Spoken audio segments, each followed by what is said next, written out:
Welcome back to Terror Tales TV. Tonight we dive into a town cursed by history and a monster that wears a smile. Derry, Maine.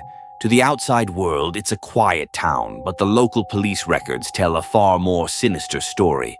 In the fall of 1988, the rain didn't just bring a storm, it brought a hunger that had been sleeping for decades. It starts with a feeling of being watched in your own home, a presence lurking just beyond the reach of your flashlight. Something is breathing in the shadows, mapping out your deepest fears and waiting for the perfect moment to strike. Young Georgie Denbrough followed his paper boat down the street, unaware that he was racing toward his own end. The water rushed faster, pulling the boat toward the iron mouth of the gutter, where the light of the world disappears. As the boat vanished into the dark, the air turned cold, and the sounds of the town seemed to fade into silence. And then, from the abyss, a pair of eyes ignited. Not the eyes of a man, but a predator wearing a human mask. He calls himself Pennywise the Dancing Clown. He offers a balloon and a laugh that sounds like breaking glass. This grainy footage from a nearby shop caught the last known image of Georgie, talking to the empty black darkness. Then the mask slips.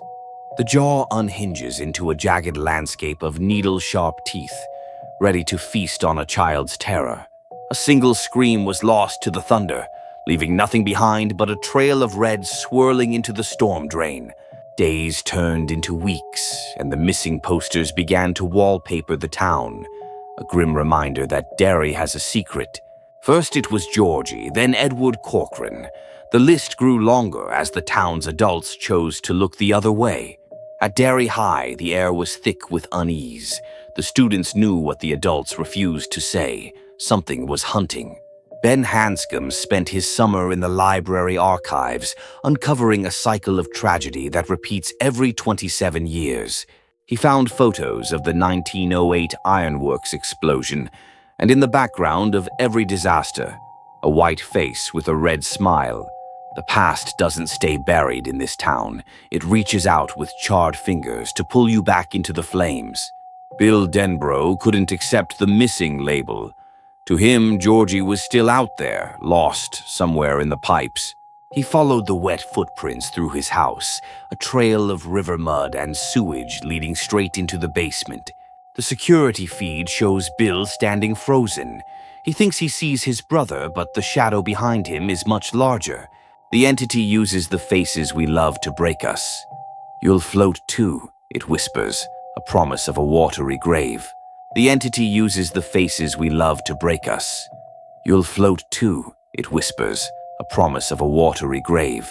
A red balloon drifted past the school window, a calling card of death that only the marked children could see.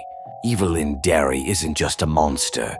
It infects the people, turning neighbors and bullies into tools of pure violence. Beverly Marsh thought her home was safe, but the monster knows that fear is loudest in the smallest rooms. She heard the voices of the dead rising through the plumbing, a chorus of children begging for help from the sink. She stood drenched in the essence of the victims. To her father, the room was clean. To her, it was a slaughterhouse. They traced the sightings to 29 Neibolt Street, a house so rotted and evil, even the birds refused to fly over it.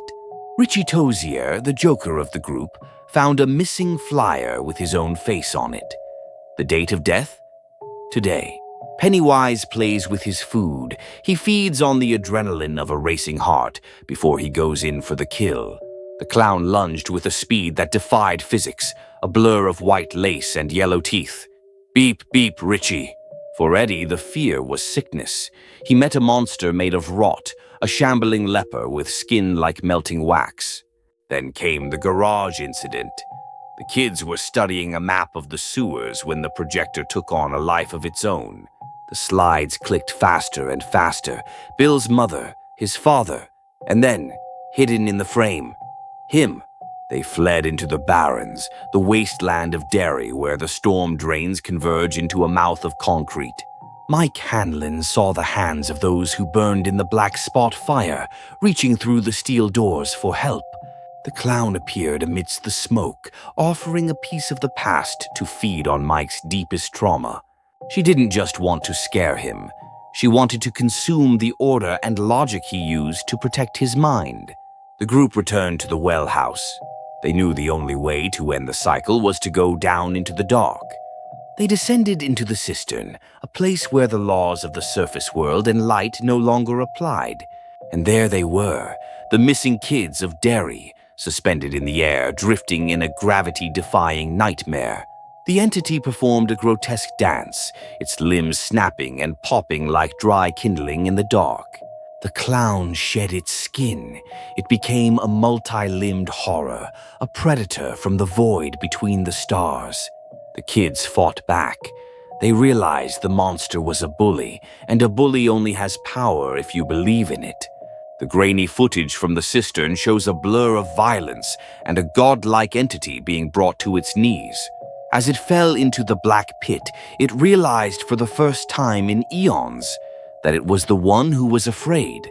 The house at 29 Neibolt remains empty, a rotted monument to a summer the town will soon choose to forget. Because in Derry everyone floats, and very soon, it will be your turn to join them in the dark. If you enjoyed this nightmare, hit the subscribe button and join the Losers Club here at Terror Tales TV. Drop a comment with the word float if you're brave enough. It helps us grow and keeps the monsters at bay. Keep your lights on and your doors locked. This has been Terror Tales TV. We'll see you in your dreams.